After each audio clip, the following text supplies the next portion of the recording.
Lance, I hear y'all had a good time last week. Well, it's always fun to talk birding and learn. And Ken is absolutely a great character. He really is. We discussed. He's like, the 2 hours just flies by. I said, well, it does, and it's just it's always a treat to have him. But after the show, I was like, man, we had a couple of listeners that were like, man, we need to get Garden Mama and the Birdman on at the same time. So yeah, that'd be a good idea. We have avoided that, but yes, we do think about it from time to time. But that would be a very fun day as well. But I have one thing I want to say about the great white shark that is off our coast. I'm sorry, I'm going to be sexist. This needs to be Ernestine. It's a female, right? And we need to have Lily Tomlin involved. Lily Tomlin. What's going on with Lily? You can't call it Ernst. Yeah. That's a guy's name. Come on. I mean, I know that's way too typical for me, but I really just think that Ernestine and it would be fun. It's a much better cachet to that one. I like it. It's funny that you mentioned the name Ernest or Ernst and Ernestine. Mm-hmm. Over the last probably month or two, I've really made a deep dive back into the 50s and 60s films. And I really enjoy, one of my favorite pieces of that is looking at the credits, because they do the credits so in depth before the movie. Mm-hmm. That's right. So you get everybody's name, and the names that we don't use anymore. There's so many of that era, Mervyn and names like that. It's just So Ernestine and Ernst, you don't see those much anymore. So when you throw those at me, I'm like, yes, I've seen those on they've the been silver around, screen. but they're just not everywhere. Well, I just recently heard another a comedy bit from her when she played the telephone operator named Ernestine. So I guess that's why it popped into my head. But there are names like that. Mm-hmm. And I realize there are still people named Felix, but I always think of Felix as a name that you don't hear a whole lot anymore. That has such cachet. Like Mervyn, there's like 8 different Mervyns. Exactly. Mervyns, and all these different versions of that. And even though I have friends whose name is Randolph, they don't go by the whole name. Right. That's another. There are people who use different parts of their. You don't hear as many flower names as much anymore, and things like that. Like Myrtle was one, and things of these nature. You don't. Yeah, that's true. You don't hear Rose, and you'll see that a lot though. But if you go back in the eras and see. Being named after flowers and things of that nature. And, that's true. It isn't. Being a history kind of person, I always find that interesting. The way cycles work or names, and so when you say those names, I'm like, yeah, man, I've been doing my history. That's fun stuff. Well, and when you have a name as old as mine too, you tend to listen to that sort of thing. Yeah, of course. I'm one of those people that I'm antiquated. Antiquated. Let's see now. My parents wanted to name me Roman. I mean, that was like the first choice. They had great ambitions for you. Exactly. My grandmother's sister, my aunt, was named Ernestine, and my grandmother's first name was Lula. Those are great names. Those are great names. We just don't, we don't use those as much anymore. They'll come back around. That's the way things work. Oh, sure. Always. Oh, I stocked up completely on the sunflowers and the zinnias. I even sent you a picture. Mark was right, though. It was the stockpiles of all the pretty big flowers were fruitful if you were out looking for them. I hope everybody is grabbing all the things that they want to add color with. It is important. We always take for granted that there'll be a seed rack. Yeah. Sadly, there's not necessarily a seed rack, and I have seen a few things in short supply here and there that folks are liking, but you still have, at this point, really, because, well, let me just say it. There's a whole lot of gardeners in Ohio that haven't waked up and ordered any seeds yet. So you go ahead. You'll be able to get ours in the South, I believe, and then they'll just have to fight with what we leave them. But the whole notion of getting some seeds started is just on everybody's mind. There are events every week, it seems. Joe Lample's got some good stuff going on, and I always appreciate his work because he's really good at what he does. If you all were around in the early days of Home and Garden Television, for example, you would know Joe because he was the first really big star. And he's still a star as far as I'm concerned because his horticulture absolutely stands up to day to day and week to week and year to year. But his classes online are really, really good, and he'll tell you stuff you didn't know. So, the other thing I'm showing off today is the Mississippi Blues Trail. I'm not setting a goal for myself, but I do know that I haven't been to nearly as many of the sites as I would like to visit. So I'm leaning towards a bit of a road trip. I have the map. I bought it. I threw it up today this one's onto awesome, the screen just because I've been reflecting on it all week, and I apologize. There's a picture of my friend Beth in there. Back when I was in Clarksdale a good bit, I found that poster. It's of the state of Mississippi, but it has all the blues men and everything, and all the blues women, where they're from. Beautifully positioned, and I have that framed, and it's one of my most favorite pieces of art, and it's just a print, but I love the diversity of how many blues folks there are all over. I mean, just experts in playing the blues. And I'm like you, I've been to a lot of places, but there's always it more. would take a lifetime to hit all of those. It really would. The best part for me, of course, is that it has given birth to so much more music, because I always want there to be more music, Paula in Dentville, good morning. How y'all doing? Oh, this is a great one. This is so sweet. Thank you. Let's see what rose is this. It's a yellow rose. Oh, lemon drift. That's nice. And this particular writer says that I was the first person they thought of when they bought these yellow roses. I did say that yellows are my favorite, and they are. Oh, happy day. I love seeing that split leaf philodendron. That's a beautiful plant. Really lovely plant. And all that decorating. Oh my goodness. Y'all are having, this is great. Let me know what you're doing in your garden. Send us a text, give us a phone call. Send us a little info today. This is nice to know you're getting roses. We got so much to do in February. And yes, I am putting off a little bit because I've got some complaints about too much roses. So I'm moving on to other things. The first thing on my list today, if you haven't already done this, and I'll confess that's the reason I put the photo up, still haven't pruned the crepe myrtle. So if you haven't pruned the crepe myrtle, you need to be thinking about that. They're going to start growing in a minute, pretty soon here. And if we don't get some of that old wood off, some of the things that have either died or broken or whatever the situation is with your tree. I'm not saying I want you to go take the chainsaw to it and start making knobs. That's not necessary. If you do it, that's your business. That's fine. I'm not as judgmental as some. I won't call it crepe murder, but I will call it really ugly. Maybe that's a better term. Crepe manslaughter. Maybe that's what it is. Second degree. But I do recognize that if the tree has been treated that way for 30 years, it's very difficult to change. I get that. But I will tell you that it's a better, if you can take the approach of getting rid of, for instance, the one that you'll see at SuperTalk.tv today, just needs to be cleaned up. And if I could get the limbs out of the wires overhead, I would certainly do that, but I'm not about to try to do that. So the top of the tree will be a little bit wild. What is the detriment? And, with a crepe myrtle that has been manslaughtered on a regular basis, is there a long-term detriment to the tree as far as... Yeah. It eventually won't work anymore. Okay. It also makes it more susceptible to other pest problems. Because you're just messing with it too so much. But the reason it was done, of course, you go to Europe, you see bandstands where the trees have been what is called pollarded. They'll be grown up and all you see is the trunk because they have trained the leaves up over the top of the bandstand. It's a very formal, there's a garden in San Francisco where that's been done. Lots of places do that, but it's much more traditional in the European gardening method.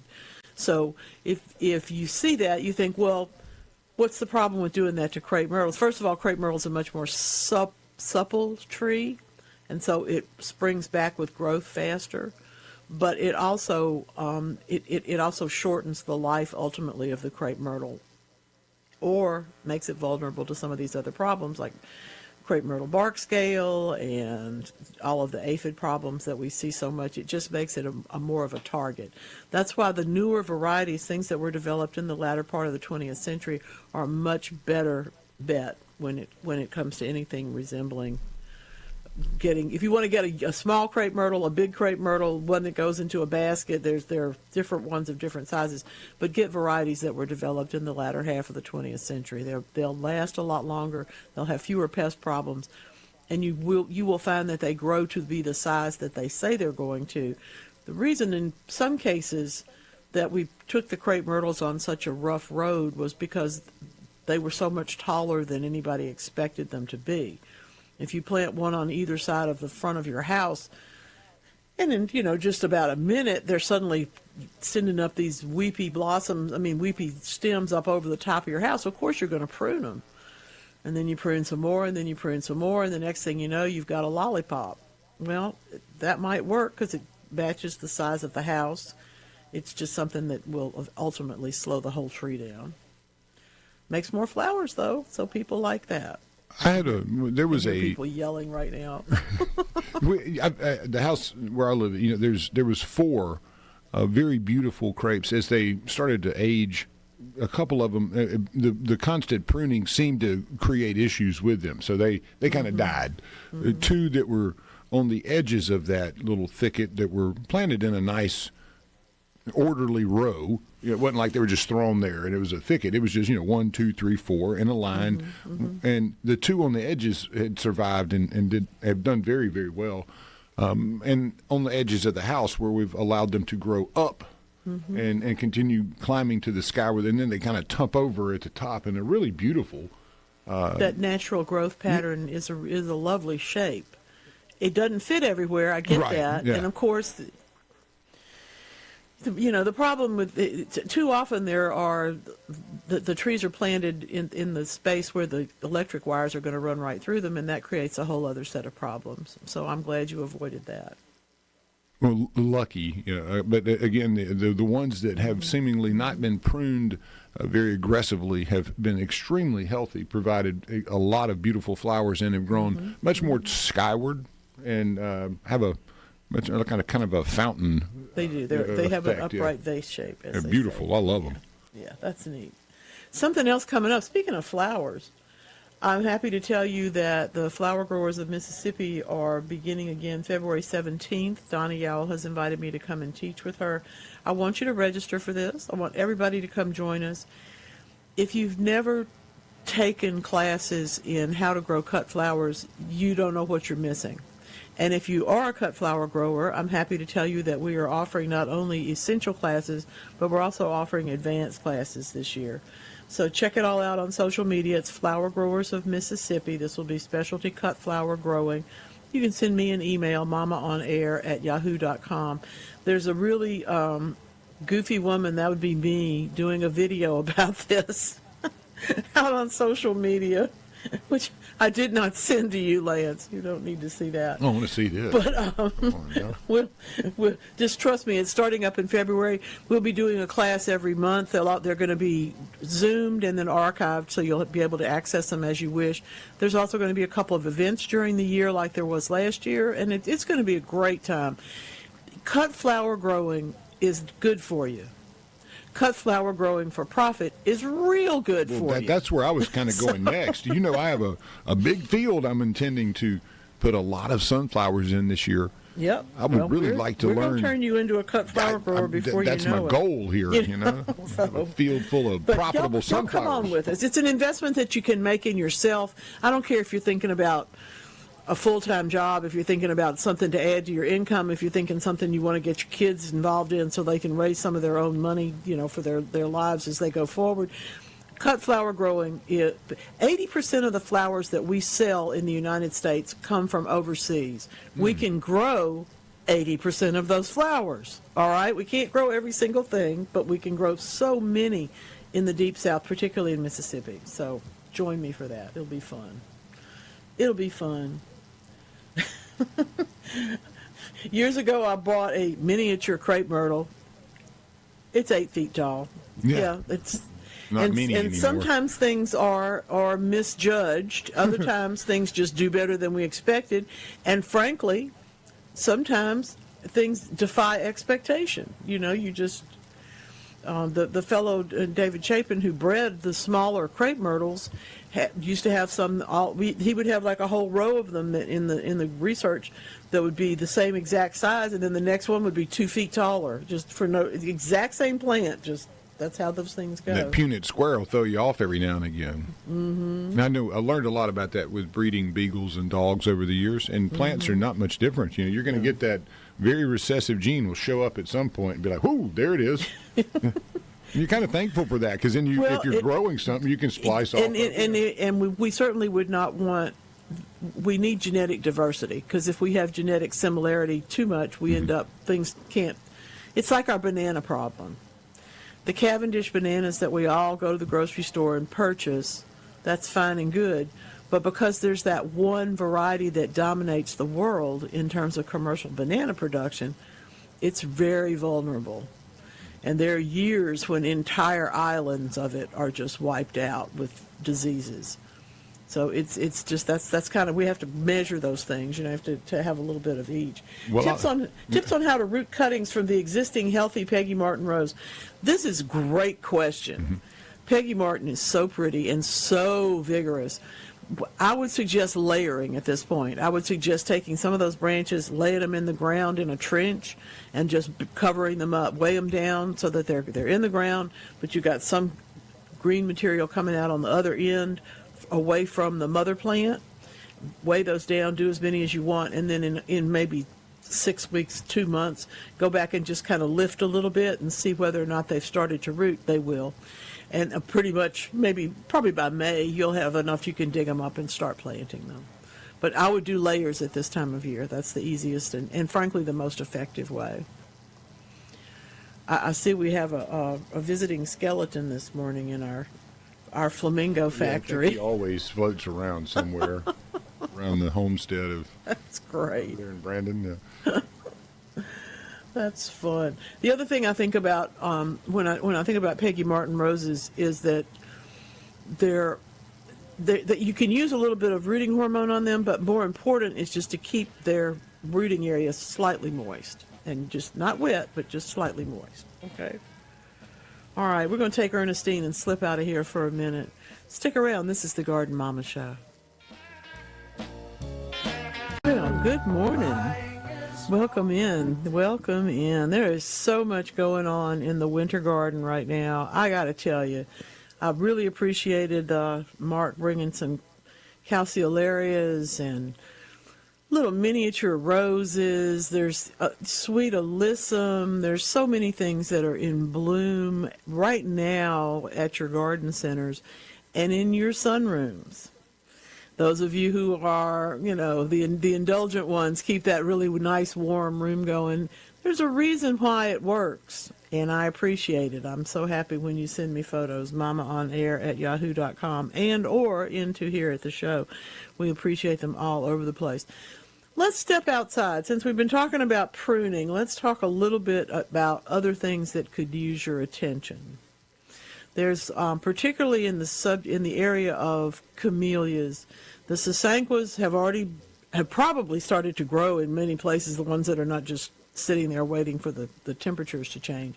But if you have seed pods on the old sasanquas, this is a fine time to trim them off. If your flowers are falling off the camellias, it's a fine time to go ahead and do the pruning, because you're going to have to. It's going to be time to do it now, if not now, in another week or so. So take advantage of whatever time frame you have to do it and get those camellias shaped up. You'll be glad that you did. Who's on the phone, Lance? We have Mike, and he's from Jackson. He has a question about oleander. Hey, Mike, what's going on today? Hey, I was just listening to your radio show on the road, and I had a question. I have some oleanders in my backyard, and could you give me some advice on the best time to prune them? What I need to do to care for them so they'll bloom, okay, grow bigger. Okay, sure. Have they taken any damage this winter? Other than just the freeze. Okay. The roots usually survive well in the Jackson area for oleander, which is part of the intrigue, because we know they can grow, but sometimes they're a little slow to get started. two things that I've noticed will help. As soon as the weather begins to warm up, get the mulch away from them, go ahead and cut back the damaged part, excuse me, and give them the opportunity to start growing again, and fertilize with an organic nitrogen fertilizer. That's the other thing that they really seem to like. That'll get them boosted, get them going, and through all the way through March, you'll find them blooming in maybe April or May. So and when you say cut the damaged part, you talking about the limbs or the trunk? No, just the limbs, just the parts that are actually crisped out, that aren't going to be able to come back. Any part, really. What you'll see sometimes in Memphis, for example, it's a little farther north, they'll freeze all the way to the ground and be flat. And then by July, there's a beautiful small shrub there. We'd like to get a little bit more out of them in Jackson. So go ahead and do the pruning as soon as the weather warms up, and fertilize them then, and fertilize them again, maybe a month later, just to push them a little bit, because that's how they can respond. I do love oleanders. They're just subtropical enough to make it in Jackson, but they do take some hits. Yep. Okay, yeah. Thanks for calling today. Thank you so Appreciate it. Take care of yourself. Be safe out there on that road. Traffic. I've been thinking about all y'all that spent too much time in your cars during the cold weather. That's terrible stuff. Oh, by the way, someone asked me this a couple of weeks ago, and I don't know if I've talked about it. We discuss all the time the ability that we have with plants like ligustrum and cleara and other evergreen shrubs, that we can prune them starting in February, and then we can fertilize them if you want to get them to thicken up. We think of this particularly when the shrubs have too much growth at the top and not much at the bottom. There's kind of weak in that way. We can take some of the growth off the top and push the bottom to bush out a little bit more. So I think that's a real good idea. Don't do that with camellias. Someone wrote to me and said that they had started pruning on their camellias and they hadn't bloomed in several years because they pruned after they bloomed, and then they pruned again when they got new growth on them, and then they pruned again. Don't do that. When we have flowers that we want to bloom once a year, things like camellias or azaleas, I realize there's some that bloom more than once, but even hydrangeas for the most part bloom once. What we're trying to do is take care of them, but we don't want to cut off the flowers that are forming for the next year. So give yourself the understanding that your camellia flowers, for example, as soon as the flowers fall off, the next year's flowers are beginning to be initiated. So give them the chance to grow, and don't start pruning on and on and on. You'll cut off too many things. Somebody sent me a picture of a buckeye that's already swollen up and looks really nice. I was surprised at that. Somewhere around Hattiesburg, that was a nice surprise, because it's a little early, but okay. A couple of spireas in that picture too. That was fun. I'll see if I can bring that one back to you next week. One of the questions that comes up at this time of the year, of course, is what are you cooking? Are you Super Bowling? Are you doing wings? What are you going to have? What's going on? I got to tell you, I had no idea that there was a fettuccine Alfredo day, but it is today. So, if you're in the mood for cheesy pasta, this would be a good day for it. We human beings are so funny, though, Lance. We do stuff to things. Fettuccine Alfredo was invented by a restaurateur who was trying to get his wife to eat. She didn't feel well after having probably too many babies in too few years. He started making her this dish, but there wasn't any cream in it, and there was only some Parmesan cheese. So, and what happened? He put it in his restaurant, and of course then everybody wants it to be richer and more and go. And that leads us to the question of, why do we put nutmeg in pasta? I have no idea. Yeah, I'm not a great pasta chef. I'll eat it well. The answer is, if it's a white sauce, and it can actually be in any situation, bechamel, on something else. But when we talk about trying to add layers, oftentimes what we're trying to add when it comes to a white sauce is something that doesn't taste like flour. And so because nutmeg has a hearty nut taste, but it's immediately available, you don't have to cook it very long. That's why they started using it. Huh. And it really does make a difference. If you've wondered why somebody else's pasta tastes better than yours, it probably is because they use nutmeg. I love pasta, but yeah, there's definitely There's this a lot of quality shades. or that quality. A lot of shades. Yeah, exactly. Ooh, I didn't even think about this. Thank you so much for sending me a text. We have places giving away trees for Arbor Day. Yes, that is nice. true. You know, we have Mississippi Arbor Day, which is in February, which is when we plant trees. And then the National Arbor Day happens like in April or something, around Earth Day. Okay, fine. Go get your trees this week. Talk to the soil conservation resource folks, or to whoever. Your master gardeners may be doing it. There's a bunch of different groups that do that. That's a great idea. Just no tallow trees, yeah, please. No. We don't want any. We don't need any more of those. No. Do you know about the romance of ice cream for breakfast? I like ice cream anytime, so I mean, it makes total sense to me. There's some wonderful stories along the way of it becomes an expression to say that I would like to spend more time with this person. Oh, okay. But today is in fact ice cream for breakfast day. So if you all haven't eaten yet, I had cinnamon toast myself, but if you all haven't eaten yet, consider inviting a friend and going out for ice cream for breakfast today. It's a very friendly. Nothing dirty, just friendly. Okay. Y'all be nice. Think ahead. Think above yourself. It's good. Today's National Rose Day, too.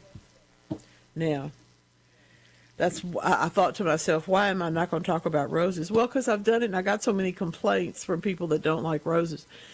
Here's the deal. I've decided that if you don't like roses, you haven't figured out that you got to have the good with the bad. You got to have the thorns with the beauty. If you don't know one, you can't know the other. So, where does that leave me with thornless roses? I don't think I like them. I've decided now, I've come to this conclusion. I do. There's some beautiful Lady Banksia roses are beautiful on a column. They bloom and they're lovely, but I just don't think they barely look like roses anyway. So I need the thorns. It's called an ice cream sandwich, so you can eat it anytime. You're exactly right. Your dad was right. I like that. See, I like roses because they're difficult. Well, see, that's the thing. If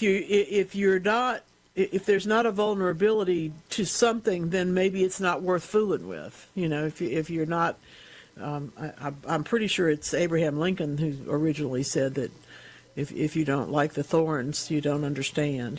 Sure. The reason for the roses is to get you past the thorns. Well, it's a precipitous path you have to take to love a rose and watch it grow. And worth it. Yeah. Oh, yeah. And it takes time. Man, those things require some labor. And you got to get out there and deadheading and clipping and pruning and telling them how awesome they are. But when they do show out, it is absolutely a show. It really is. I mean, I can tell you the 8 or so plants I have, when they really want to do their thing, it is the most beautiful lineup. It really is. And it is. It really it's makes a just breathtaking. difference. Everybody will tell you oh my God, what did you do? I don't know what I did this time. I have no idea. But yeah. There are a couple of really good points of view about plant growing. And one of them says, I didn't really do anything. I just didn't try to stop it.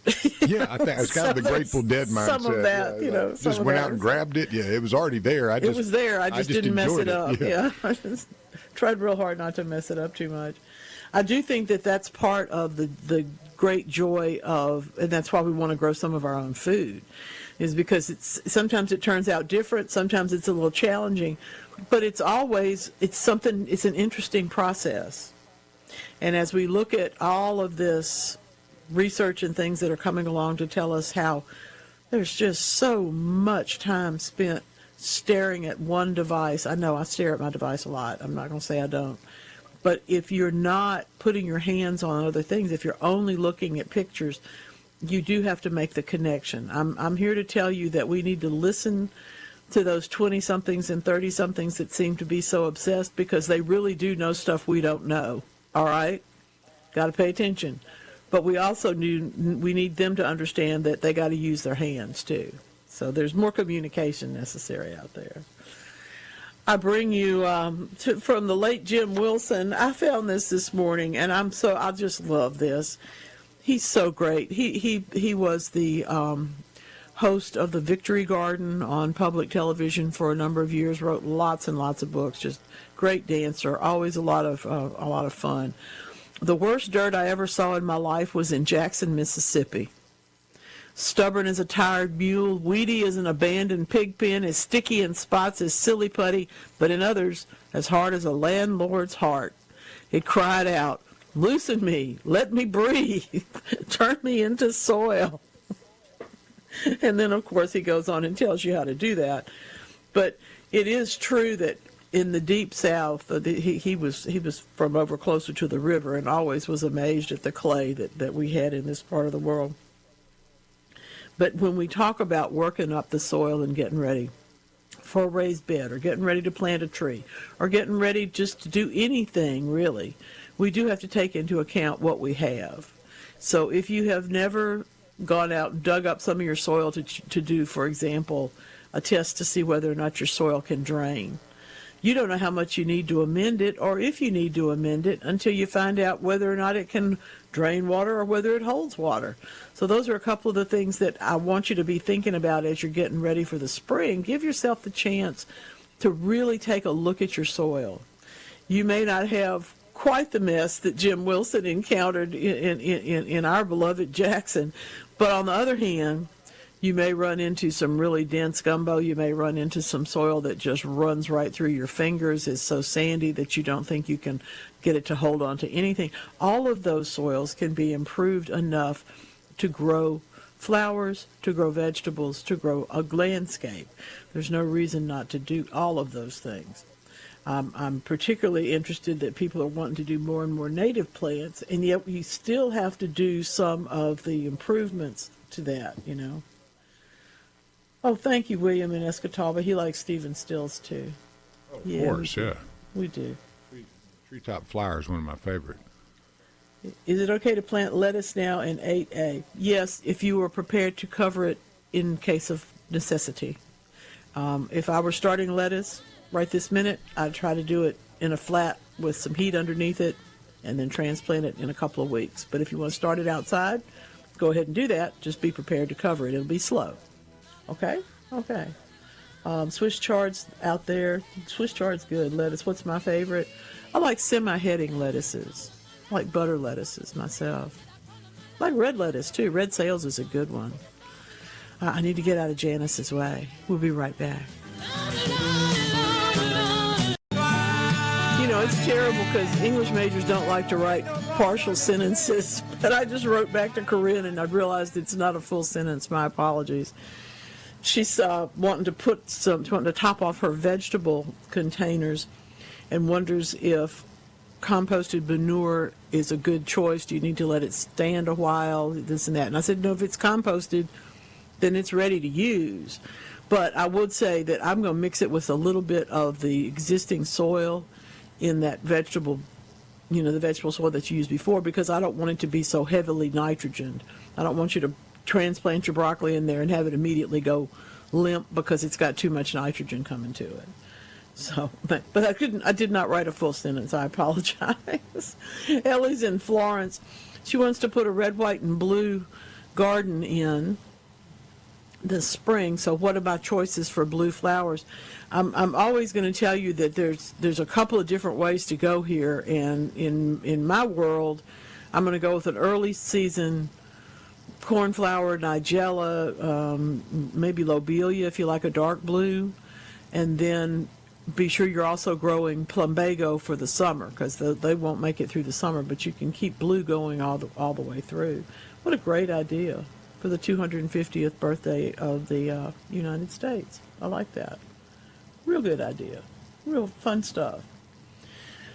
I had a note, somebody that, somebody that listens to me too much sent me a text this morning and said, okay, what is fettuccine? Why is it not linguine? And I was like, oh no, I can't do this.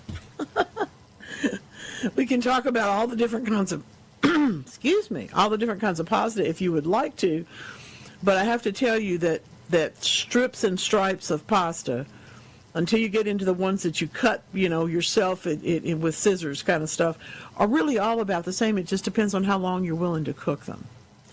And so if you don't like to, if you like pasta that's real bright and isn't cooked very long, go angel hair, go thinner, go fettuccine instead of linguine. You know, those kind of things. But I don't have that many opinions about it. I like pasta. Have no problem with that. No problem with that. Yeah, we can go on about our music choices too. There's some good ones in here today. I was amazed to discover something. I guess I shouldn't be amazed. You would figure that everything is connected. But when they're actually able to go out and measure stuff, sometimes it is a bit baffling, a bit daunting to try and wrap your head around it. The Ridley sea turtles, of course, are the ones that we think about as the most endangered. They may or may not be. There's probably smaller turtles that are just as critically endangered. But we think about the Ridleys because we're aware of them, we see them, and we also understand how dangerous it is for them to try to live. The American Institute of Physics is telling us that the Ridley sea turtle, Kemp's Ridleys, are absolutely, they're polluted by noise, and it's our noise as human beings. They live in some of the noisiest waters on Earth. And what we've come to understand is that part of their reticence is from that noise. So what we're working on now, the same rumbling tones, are trying to isolate them. They're also trying to see if they can make the ships make slightly different noises in those areas, or less, or at a different time, or all these kind of things. Because what they're trying to do, because they're so sensitive to these low frequency sounds, it's affecting them. And these are already endangered creatures, so the more information that we can get to understand how they live and how they don't live so well gives us the chance to take better care of them. I didn't know that the American Institute of Physics studied these things, but it makes sense because it's something that the ships have to measure and take care of. They would pay attention to. Just really interesting stuff. One of the questions that always comes to us is when we think about, we all talk to ourselves a little bit, I guess.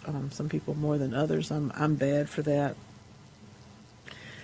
But there are people that we understand hear noises in their heads, and some of those noises are not associated with people talking to you. So the University of New South Wales is letting us know that they have they've done some new work into auditory hallucinations. The person who taught me how to do radio in my youth told me that term first. He said, people will hear you say things that you didn't say. Those are auditory hallucinations. So you always have to have a tape of what you said so that you can go back in case you ever need to and look at it. But there are, listen to it rather, but there are always going to be people that hear things that you didn't necessarily say. Unfortunately, people who have schizophrenia are not able to distinguish between those voices. And sometimes they do come at you all at once. It's the description that my friend with this particular disorder has told me. It sounds like everybody's talking at one time. You don't know what any of them are saying. So in this case, the brain usually predicts the sound of your own speech and tones down the others. But when that's not able to work, the brain activity gets busier instead of slowing down.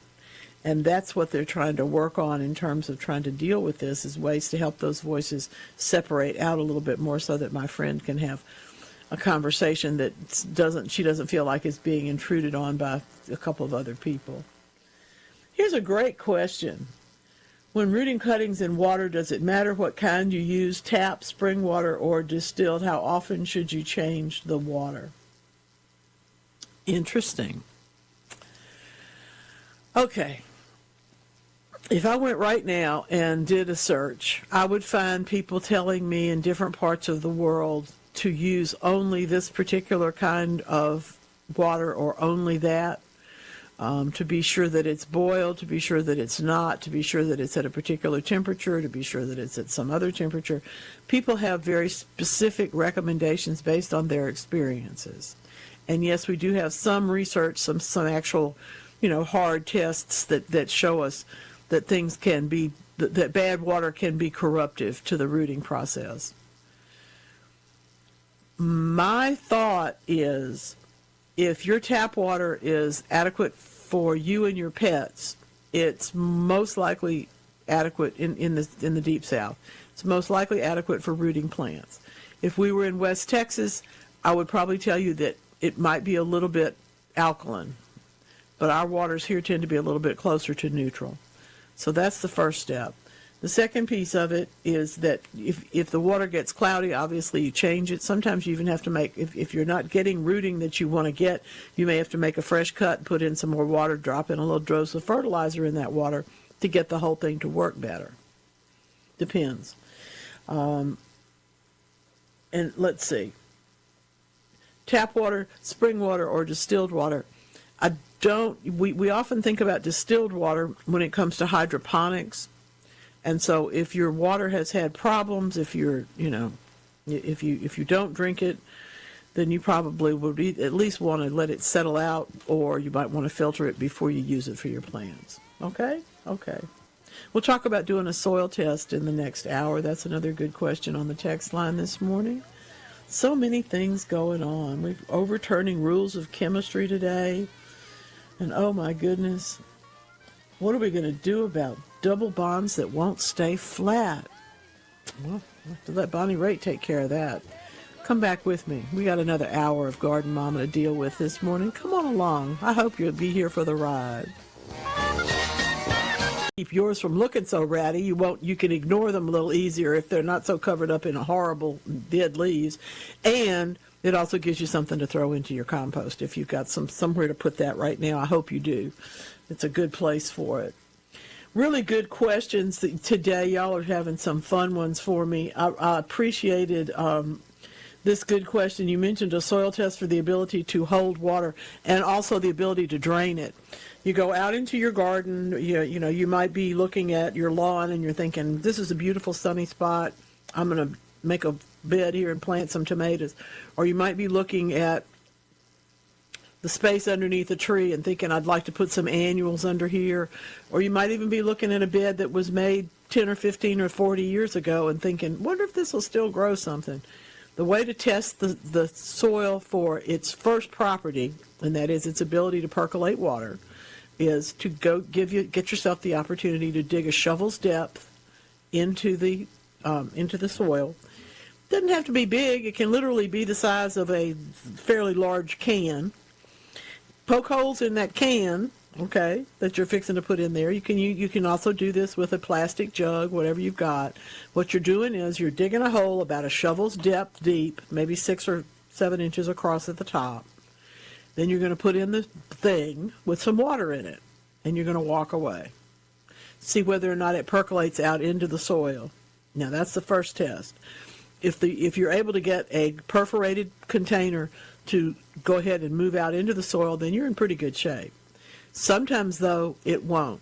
So in an hour, you take that water, you empty the container into the hole itself and see what happens. If it takes more than 45 minutes for that water to drain away from there, then you know you're going to have to amend the soil to improve the drainage by about 1/3 of its capacity to move, okay? We don't want to make it into potting soil, but when we're talking about soil that we want to sustain the roots of plants for a number of years, we also don't want it to be so tight that they can't get they push themselves into it. They can't do it. They hit a wall. So that's the reason why we're going to test the drainage first. So test it first with a container, and then test it. If that doesn't work, then test it without a container and see how fast you can get that water to drain out. That'll give you some ideas about what you need to do to improve it. Now, I don't know about you, but I am particularly fond of this time of year. Everywhere you look, there's another daffodil ready to start blooming. And I encourage you to get out and appreciate them, enjoy them. And yeah, there's still some folks out there with some daffodils on sale. They probably will not bloom this season, But if you're looking in your back, the back of your car, and you still got a dozen daffodils in a bag, or you see them at the garden center, or you see some that you want to order online, go ahead and get them and plant them, because they may not bloom right now, but they'll bloom next year. You will not gain anything by trying to hold on to those daffodil bulbs for another year. Even more so with tulips. If you've got tulips in your refrigerator, get them into the ground or into a container now, because they're going to bloom here in about a minute. Give yourself the opportunity to enjoy them a little bit. Looking back at the crepe myrtle again this morning, I got to tell you, it's a tough tree. It is one of those things that we just love. It is barely, it's still an imported tree. It's still what's considered exotic in that it is not native to the United States. But it has become such a part of our culture and such a part of our garden landscapes that I don't think we can get people to replace it with anything else. It's kind of like azaleas. We may be able to add to it. For example, if I were planting a crepe myrtle, I would want to also be planting a Grancy graybeard next to it or nearby, so that I had flowers in the spring as well as in the summer. Just think ahead that way a little bit. Give yourself the opportunity to add to that whole picture with flowers at another point in the season. One of the things that we have always been intrigued with, I think, as human beings, is the things we don't know. That's why at the end of each year, all of that fancy, gosh, we discovered 6 ways to treat this bug, or 4 ways to approach this difficulty, or in this case, hundreds of new species below the deep Pacific bed. We've talked about, oftentimes here, about the Marianas Trench. It's not quite this, but we are getting into that area. The idea is that we don't really know what resources are in the ocean because we haven't been there yet, or because until very recently we didn't have the technologies to be able to go actually see what it was. We knew things were there, but we didn't know what they were. Nature Ecology and Evolution is publishing this research. This is, again, part of this. When human beings have a need for something, they'll search it out, and then we find out a whole lot of other things. In this case, looking for the critical metals, the rare earth metals, or the heavy earth metals, depending on which point you're looking at. So looking at the seabed of the Pacific, we've known there was resources there because they've been looked at and seen, but we hadn't measured them in 5 years, 160 days out in the sea. Researchers have found 800 species in the midst of looking for these metals. So this is just really fascinating stuff. Test mining and all of that, they have to, because we have to try and work these things together. We want to do the mining, but we also want to make the most of a new understanding of critical species. So here's what they're up to. It was just one of those things. It's an absolute side benefit, and aren't we lucky? If they hadn't been looking for the minerals that they need for the developments of modern technology, we would not have found these species, which we didn't even know existed. So the Earth is still full of so many surprises. These are, good grief, this is so little is known about these remote environments that we just have to pay great attention. The International Seabed Authority's guidelines for baseline studies really do require that as you dig something up like the Pacific seabed, you're measuring and quantifying as qualifying as well everything that's there. So they're doing a really good job. I really appreciate this. It's just really the problems with mining have been so tremendous in every part of the earth that I'm glad to see them doing it a different way here, so that they can actually measure from the beginning what they have found and then figure out ways to make it work better, to put all these things together. Really interesting. Very, very interesting stuff. There's always hope in research. There are always people looking at things sometimes, what is that, Occam's razor? The simplest, most straightforward solution is usually the one that's true. how long have we been wondering about water on Mars? Oh my goodness! I guess as long as there have been humans that could see it, that we understand that. But Rice University, we count on them for so much over in Houston. They have found that the ancient Martian lakes could have survived for literally decades, just trapped there. In other words, it's not something that has come and gone. They're using a different climate model than they had used before, and what they have found is that the seasonal ice could indeed trap heat and protect the liquid underneath. That's really very similar to what we're talking about in terms of the strawberry fields. They put water on top of it so that it doesn't freeze. Now, the duration and how long it takes and all those kind of things, that's a different story. But the first reaction is always to try and insulate a little bit. Let's say good morning to Anna. Hello, Anna. Welcome in. Thanks for calling today. Hi, how are you? I'm doing well, but how are you, my dear? Well, today we have brilliant sunshine and a lot of work ahead. Yeah, okay. I know that's true. But I just wanted to tell you, we moved in the summer of 1999. And everything was, the house was bare and everything else. And we started to work on it. And 5 years later, everything started to look really nice. And the winters were mild. I had we built a raised bed. I actually had a cactus which survived the winter and flowered the next year. And there were blooms and azaleas were lovely and everything was fine. And we lasted like that for about, 4 or 5 years. And then, the weather started to change. Mm-hmm. We had these magnificent plants, and then we would have a deluge, and the rain would come. And slowly everything kind of change. Dressed down, let's put it that way. And then when we started getting these really nasty winters, I gave up hope. And then this last winter was really a killer, and my husband wrote me a story about moving here, growing flowers, moving here from Oxford, UK, and then moving here. And he said, and at the end he said, and there was this little sprout coming up out of the soil. And here we go again. Here we go started all over. He does know you, doesn't he? That's wonderful. But you really, I should really send you the story. All my neighbors, everybody, the whole town is just one mess. I understand. And the guys are working hard.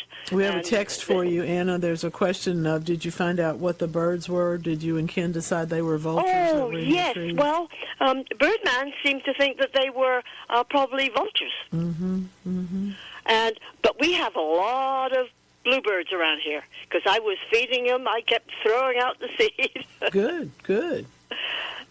But I'm sure the birds have come back, and my neighbor came back from her tropical visit, and she started feeding the birds, so my birds are less because she gives better seeds.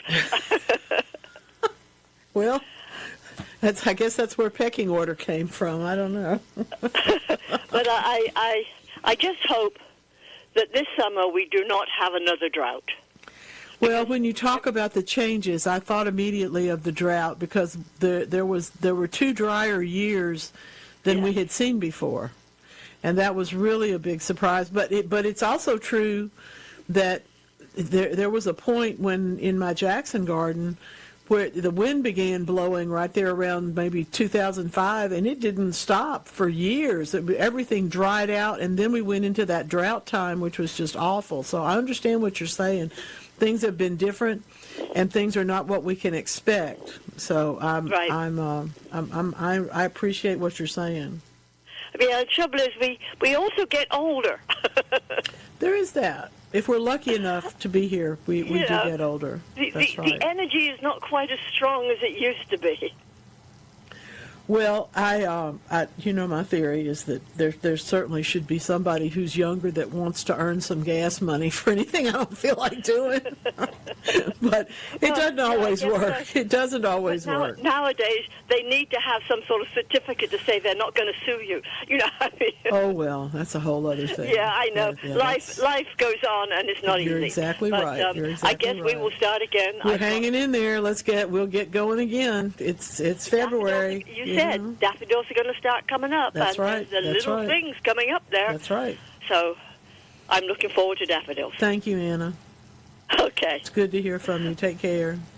Bye-bye. Oh, my goodness. I'm looking at these yellow roses again. These are so pretty. I think that's going to be a gorgeous collection that our listener has sent in today to us.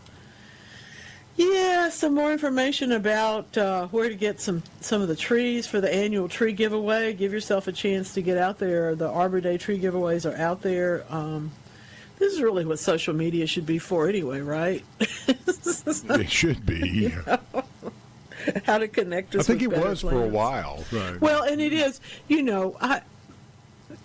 I'm not going to try and teach people how to deal with their social media, but I don't get my news from social media. So as a result of that, my social media is full of trees and people's grandchildren and stuff. Yeah, I'm so old school, I'll use carrier pigeon. See? So, that's what I trust.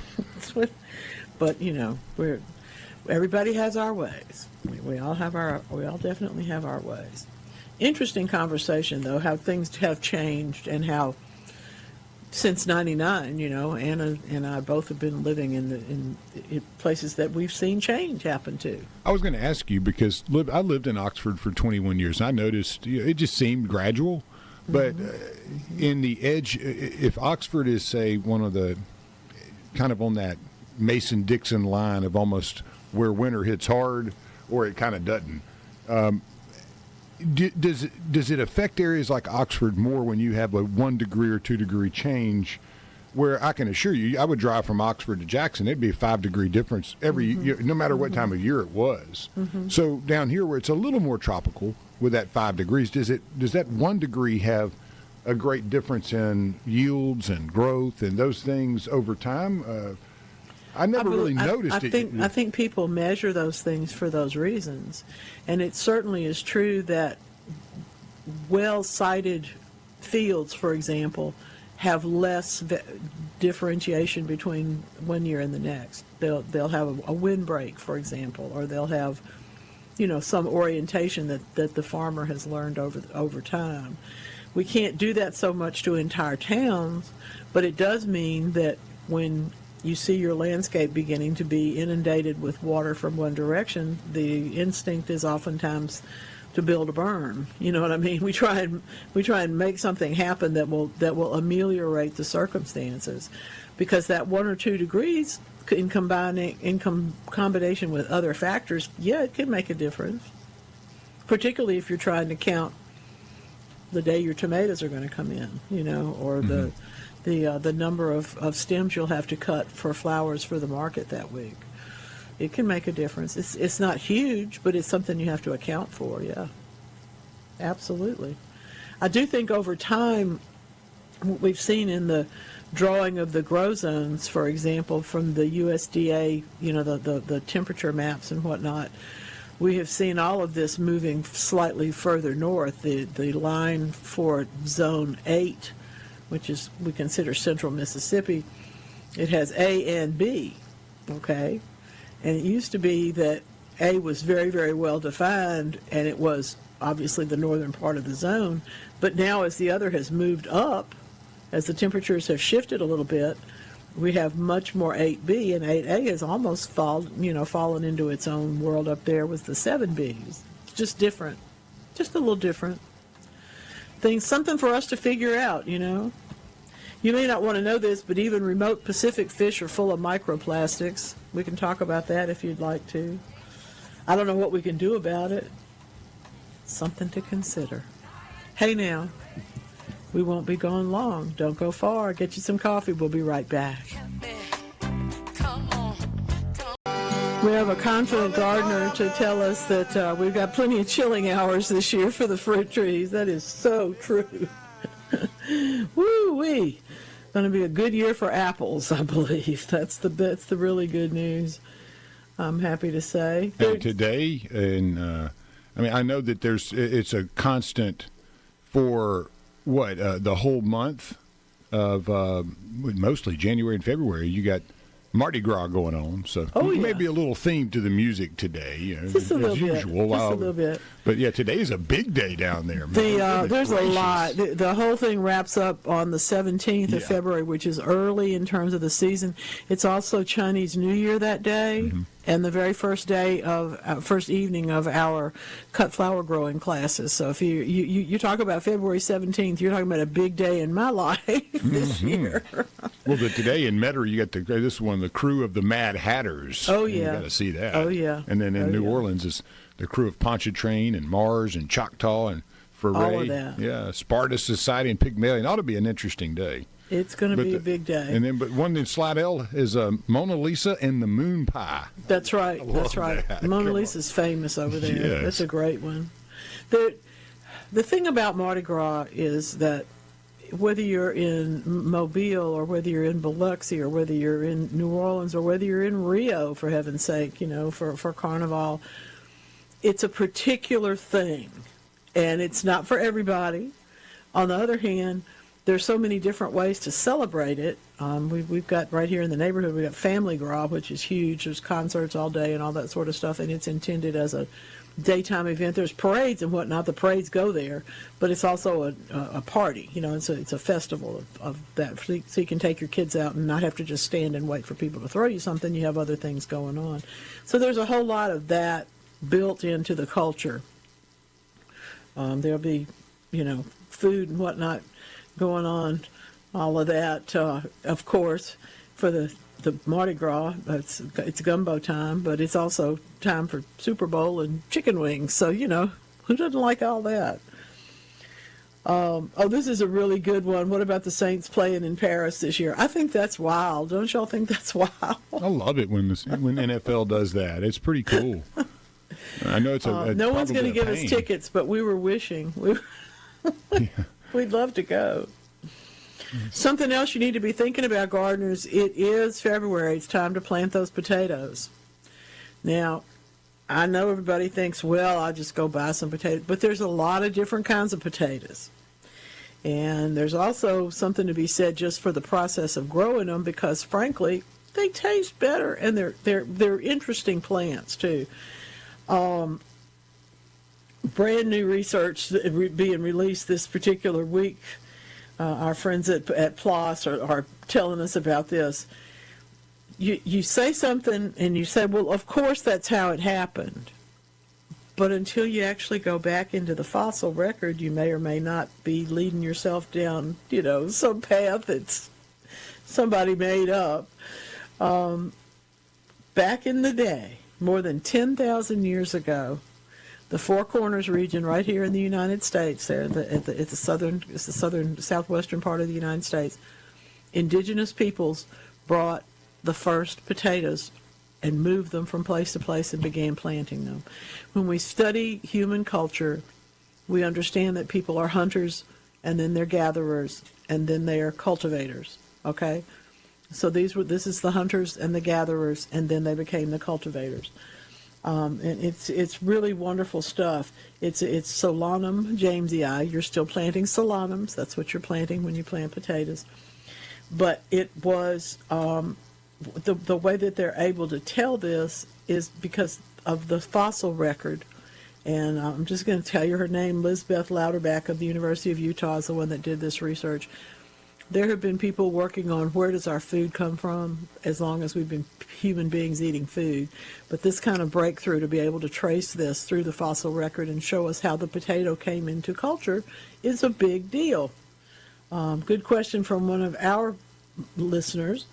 Do you plant whole potatoes or cut them? Here's the deal. If you read classic Southern gardening, it'll tell you that anytime you cut a potato to plant it, you should dust it with sulfur dust or some other preventative so that it doesn't rot. I like a sulfur myself. People will also tell you that you will get a better plant if you plant the whole potato. These things are very dependent on the situation. If your potato is as big as my fist and has 12 eyes on it, you better cut it, because you're not going to have as good a success. They're going to fight with each other. They need a little bit more space. On the other hand, if you've got 3 small potatoes, each with 1 eye, you don't need to cut that. They're going to do fine. Okay, so if you need to make more surface area, though, then by all means use a sulfur dust so that you don't end up rotting that particular piece of the potato when you put it in the ground. Okay. I hope that when you read the newsletter this week, you were intrigued by the whole business of green heart-shaped boxes for Valentine's Day with Dubai chocolate in them. I was literally stopped in my tracks when I saw them the first time. I don't always think about writing stuff like that, but this week I really thought about that. I was like, what is that? The Dubai chocolate with the pistachios in it? Yeah. This stuff's everywhere now. Yeah, and that's what led me to realize that without human intervention, much like we would not have had a natural thing called Rocky Road ice cream, we would not have gotten Dubai chocolate, because pistachios and chocolate don't grow in the same hemispheres. Interesting mix. Until the people got those things together, we did not have that. Now, that being said, I think it's lovely. It's, I have no problem with that combination at all, but it's funny how I've had an argument with someone years and years ago. I think the taste of strawberry banana yogurt is delightful, and she said, but strawberries and bananas don't ever get ripe at the same time in the same place, except that humans have put them there. It's like, well, yeah, okay. I like to throw a banana in it. It gives it that real banana taste. Yeah, I like that. I love a banana, though. Just funny that you don't think about the fact that we do tend to put things together that are not necessarily together. Well, one thing that I've noticed that actually is appropriate in togetherness here, I've seen them the first time this week, was chicken skin potato chips. Oh, dear. So I'm like, yeah, this is the capital of chicken growing. Here we are. Wow. Here we are. How did it take us this long? And I asked the vendor, how come we didn't have this already? Yeah, are these any good? He goes, man, we can't keep them on shelves. I'm like, really? They're like $7 a bag. That's outside of my price range for a bag of chips. But well, yeah, but I can understand that. chicken skins. In the era when everybody's trying to say that we need to be healthier and this and that, the ascension of pork fat to the center of the table has really been. So I can't say that I am surprised that chicken skin would be next. Hey, don't mess with my Tutankhamun ramen now. That pork broth fat. And so you cut all of that. That's stuff. Right, all of that. But it is true that we think about what's going to make you be healthier and what's going to help you, take care of yourself. And it doesn't always go to these heavy fat things that we like so much. But I will tell you that if you want to eat one piece of crispy chicken like a chip, as opposed to eating all the skin on that chicken, you're probably doing yourself a favor. It said the value, and it might taste better. the nutritional values were actually pretty solid on there. As I read it, they were actually advertising, these are good for you. I'm like, really? A chicken skin? To some extent. Man, I was kind of blown away. Once, when I save enough money, I'm going to buy a bag just to see what it's all about. We'll put them on your birthday list. Man, come on. Chicken skins. That's wild, though. Yeah. And see, that's another piece where I just have to go to it's like anything. You go to the garden center in the springtime and you think, human beings are so cool. But somebody decided to think of that, and despite all of the things that probably somebody said this is never going to work, they went ahead and put out chicken skin strips, chicken skin chips kind of thing. Why not? Yeah, let's give it a run. I went in a garden center the other day, and there must have been 12 different kinds of bulbs for elephant ears, things I'd never heard of before. I don't know what they're going to look like. You have to have a real way about you to decide you're going to buy those and put them in your store when no one's ever seen them. They may still be that, you know what I'm saying? Take a risk on them. But if you don't take a risk, there's no reward. It's like right up there with the roses. Today's Day of the Rose. If you're not willing to deal with the thorns, you're not ever going to get the most beautiful flowers. Mm-hmm. It's absolutely the truth. Again, I love a rose, and I love that you have to work for them, and even when you work hard for them, sometimes they'll let you down on a growing cycle. And then the Well, next yeah. one, they'll be like, hey, look, this is what we were saving for you. It's exactly, it's over here. You know, you have to look a little harder. All of the poetry that has been written about roses, of course, the best ones, I suppose, tend to reflect both pieces of that puzzle that the rose presents to us. When we talk about pruning them, I've been, for years, I have said, you know, I don't grow hybrid teas because you have to spray them in the Deep South in order to get that quality flower that they're intended to produce. But I had someone tell me that really if you just prune them all the time and let them rebloom, you can actually get them to bloom 3 or 4 times and have a pretty decent stem. So I'm not going to try that, but I am going to listen a little bit more. It's part of my my permission to listen campaign that I'm working on. I have decided that there are plenty of people who know things, and some of them are, I don't know, 1/4 my age. You know what I'm saying? So, anyway, just funny things that we want to think about how we're gonna make it all happen. And when it comes to the roses, we have a beautiful yellow knockout rose here in the photos today too. That's so pretty. You'll have the nicest stuff. You know what else today is? And I bet you've not. I don't know. I shouldn't say that. That's a prejudice of mine that I'm making. Have you ever done ballet? Have you ever taken ballet? Me? No. Uh-huh. I was busy with the sport and stuff. Well, it would have been sometimes, very helpful, yeah. but they do send athletes into ballet. I'm thinking of Definitely. Earl the Pearl. Of course. Yeah. Back in the day, there was Yeah. whole football teams in the Yeah. pros that they sent in there and learned the pirouettes and all Yeah. that good stuff. But for the flexibility, I've always been someone who's stretched. Even at my age now, I stretch a lot, or try to. And so, growing up in the athletic world, I would think it would have been a natural, to learn the footwork and all that, because you're doing those things in basketball and in baseball and in football. And the whole notion that you're going to stay lighter on your feet, because you have. The thing that nobody really ever tells you about ballet is that you have to be able to hold your muscles above the earth. You're defying gravity all the time. Almost floating a little bit. And the better you are at it, the less contact you have with the gravity.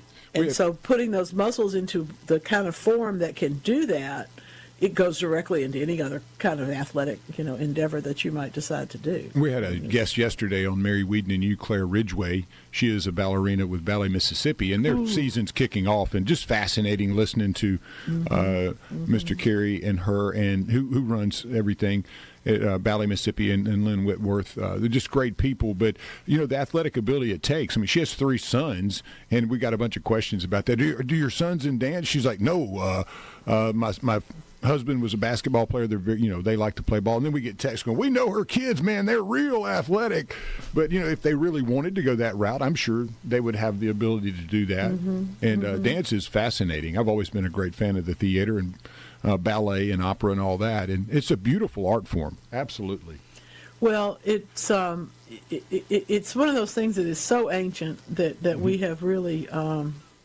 I don't know. I'm probably I was forced. I was a pigeon-toed child, and so they put me in ballet so that I could learn to turn my feet out. Right. And you learn the first 5 positions, but those were done in the 17th century. I mean, that's how long we've been realizing that there was a more stable and more muscular way to put yourself together. It's all Italian stuff. Anyway, one of my favorites is Owsley Stanley, who gets credit for one of the creators of LSD. Yeah. He actually studied at with the Bolshoi. I mean, That's it was right. just one of these weird connections, but very intelligent. But Owsley yet, was a savant, true Renaissance man in that regard. Yeah, I was learning some of that the other day, and I was like, really? He studied ballet? And I'm also a big Mikhail Baryshnikov fan. He's amazing. Oh, yeah. Especially in the movie side.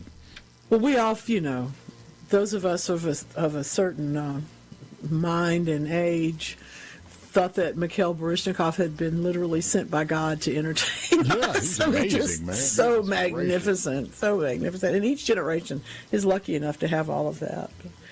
We can talk about ice skating. I don't know. We're not even. This is a garden show. We'll get off of that and back on to some other Olympic stuff. time, too. It is. Stick around. We'll be right back. With the darkness and strife. Yes, indeed. I hope you'll be planting potatoes this month, giving yourself the opportunity to take advantage of the other side of the tomato family.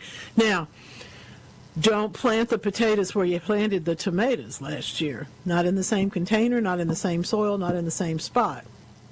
Why? Here's the deal. That whole family, the solanums, are, well, if you go to a botanical library somewhere, you'll find as many pieces written about the members of the solanum family as you will, I think, about any other group of plants, just because people are so fascinated by them. Some are poisonous, some are not. Some have stories attached to them that are true. Some have stories attached to them that are just hoo-ha. But the potato has things about it that can really wipe out the opportunity for the tomato following it to bear in that soil, and vice versa. So don't plant them in the same place. Give yourself the opportunity to not do that. Okay? I don't know how to, I really don't know how to move into some of these other, it's just so much news, so much research. January and February, we always talk about, or when they publish the papers, so that then when we get to March and April, they can start going around and talking about them. And there does seem to be a lot of conferences scheduled this year, but there's much more research that's popping out. We have not always known, for example, how to read what we see, and we're getting a little bit better at it. But between the footprints and the use of AI to look at footprints, researchers are really having a little bit better understanding about the disbursement of critters, for example, in response to climate change, in response to a flood or a drought or any of the many things that we talk about here. Small mammals are early warning systems, but because there's so many of them that look so much alike, I'm going to tell you, I can't tell one thing from another a lot of the time. So now going by the footprints, which are different, and allowing the AI to come in and do some of that analysis, we're able to actually see a little bit more closely, like 90% of the time, which critter it is. So then you can follow those patterns and figure out which one was more impacted and which one was less. It's really great opportunity. I foresee it being the same kind of, the AI probably needs to be doing some traffic patterns in our regular world too. Give us a chance to take a look at some things that we haven't seen before. There are also some summary data. We know that in the middle of the 20th century and then again at the end of the 20th century, we began doing some long-term tree studies in different parts of the world, particularly Amazon, but also the Andes as well, and then of course they started some in Russia, but we can't get much information about that right now. But the question is, and this has been headed up by the University of Liverpool, what has changed in those 40 years? And by doing these surveys consistently and over time, we're able to find out that some areas are steadily losing tree species, but others are gaining them. And so understanding which are working which way in terms of the rising temperatures makes a lot of difference. But just like everything, they found that what they now know is that it takes really an understanding of the amount of water that flows through these spaces to understand what happened to the trees too, whether they grew or whether they didn't.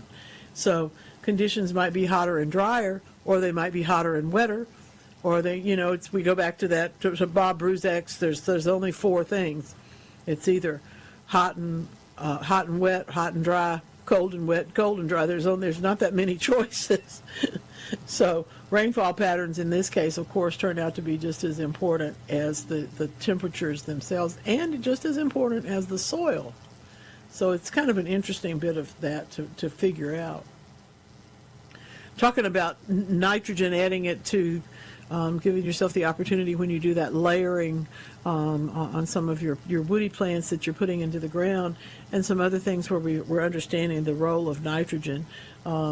It is not necessarily positive every time, but here's another positive of it, and that is from Arizona State University. A big deal with locust swarms, They can just absolutely devour everything in a very short period of time. What they've been understanding now and what they've been researching, and now they have been reporting from Senegal, is showing us that improving soil health really dramatically reduces the damage that the locusts do. Well, guess what they figured out to do to reduce the damage the locusts do? They over-fertilize with nitrogen, and it creates plant material that the locusts don't want to eat. So using the nitrogen in turn not only gets the locusts to go away, but of course it obviously makes a richer soil and a richer place with less plant damage. The harvests in those areas were able to be doubled in size. I think that's fascinating. We always talk about, there was a time when I went to school that you put fertilizer on your list and you fertilized regular. Then we got into an understanding that we might have been overdoing it somewhat. We think about lawn fertilizer, for example, where those are very different than they were 40, 50 years ago. Well, it's also true that as we look at forms of nitrogen and the way that they react to different plants, different ones do different things. And if we can understand that some of these organic nitrogens, because they literally just deliver nitrogen, they don't deliver much of anything else, they have important uses, but they are limited. If you're trying to grow a tree, for example, you want to encourage that start, but you still have to continue down the way. So I think that makes a lot of sense to me. I like it. Interesting stuff. One of the questions that comes up lately, I think every week, in fact, has been, well, what do you think? Is AI going to answer all the questions? And we're still kind of struggling with that in the horticulture world. There were some efforts along the way, to have you be able to go into a rack of plants and push a button and have some machine tell you the answer to something. If it was me telling you the answer, I might be in favor of that machine. But I still think we're going to need to talk about the contingencies. Because even if I'm able to tell you, yes, plant potatoes this month, you still may want to know whether to cut them or whether to not cut them, how to make this all happen. I love seeing this beautiful work from the tree. That's a beautiful chainsaw sculpture, Larry. That's just gorgeous. Really beautiful. A lot of work, too. Thank you for showing that to us. Really, really pretty. Good question. She's got a zigzag plant. Hey, Andrea. Do the skinny leaves need to be cut off so more energy goes to the larger leaves? Actually, I would trim them. I would trim about an inch off of each one of those little skinnies and see if we can get it to pop out some stronger leaf behind it. And if it doesn't do that in a few weeks, I might cut it back a little bit more. You sometimes can encourage them to regenerate. And so if they would, you don't want to stop them because the plant's obviously healthy. It's just got kind of an off-growing pattern right now, but we can fix that. I would take about an inch off of each of the ones that has dropped its leaf or that has just sent out a skinny shoot. I think that'll work out. Wow, that was fast. Lance, I thank you very much. Appreciate all y'all being here. Thanks again to Ken. Y'all sign up for the cut flower growing classes, and I'll see you next week.